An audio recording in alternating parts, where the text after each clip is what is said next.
10 days after that, I'm in intensive care, in a coma, in a hospital here in Phoenix, with viral meningitis, of all things.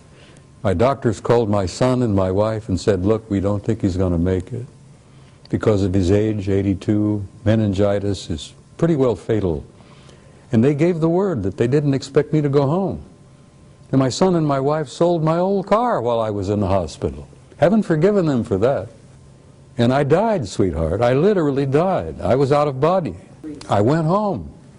I really went home. And I ran into a couple of dudes on the other side who says, no, you're not staying here. You got to go back. And I says, no, I don't want to go back. I'm finished with that mess down there. I want to stay here. And they said, no, you haven't finished. You got a few things yet to do. And I came back for some purpose, and I'm not sure what it is, but I'm here. Okay, and we're going to try to discover that purpose right here and right now. Let me tell you something. It's not easy to say that there are the good guys and there are the bad guys, and we're in the middle. That's true to a certain extent, and it's been true for the last 10,000 years, but it isn't particularly true today, because a third party has entered the game. These guys at the top of the hierarchy are primarily spiritual in nature, and they have intervened. And they have said, listen, we've had enough of this bullshit where you've warred among yourselves, you've had these clan disagreements and blah, blah, blah, blah. This family and that culture and that group, that's going to cease. Because the human race has been in the damn middle for so long now that they've reached a critical point in their evolution and their development. And we're going to have to see that the human race survives and makes this awkward, painful transition into a new race, into a new species.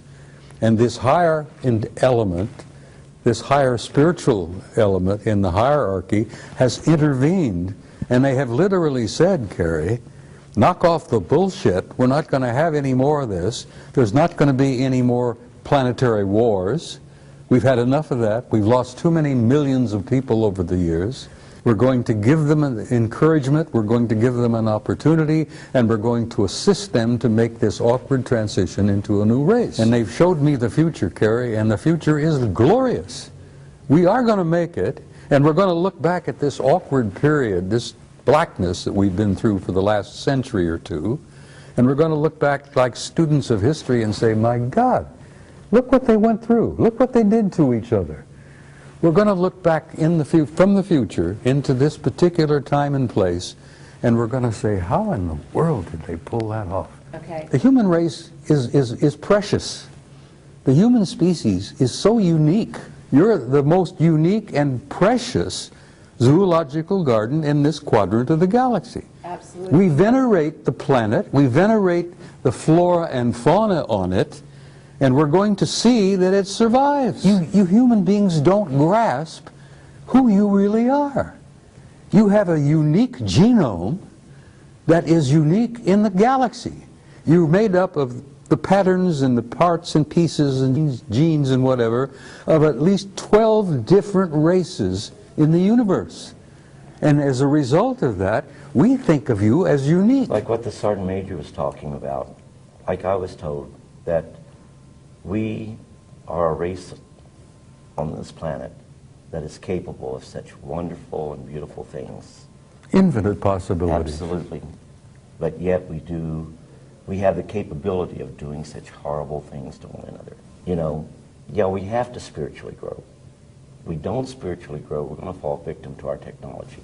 It's imperative that what truly happens is the will of the people of this planet. I don't like what's going on, and I wouldn't cooperate.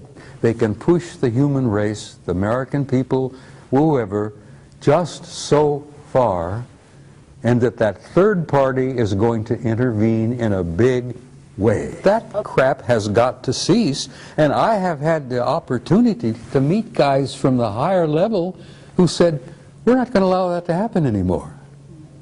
We're going to give you a chance to make it. Okay, but what we do is equally as important as that. Of course it is. Okay? What the people out there listening to this, and the reason we're having this conversation is to reach those people, okay?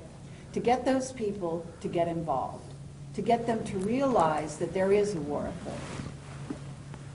I want people to wake up, Carrie.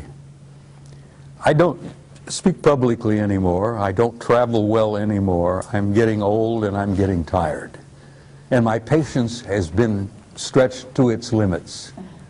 And I don't have a lot of patience anymore. And like my dear friend Robert there, I get to a point where, God damn it, I'm going to stand up and raise holy hell. I'm going to be a command sergeant major again. And I'm going to do that till the day I die. I hope so. And I damn near died in October. But I have good friends in high places, no pun intended, who brought me back and told me that I had to come back because I wasn't finished yet. And part of what I had to do when I came back is sit with you in an interview and tell you from my heart what I've seen, what I've learned, and what I leave with the people on your film is I want to leave them with hope. I understand. With all the darkness and all the blackness and all that bullshit that exists out there, there is hope.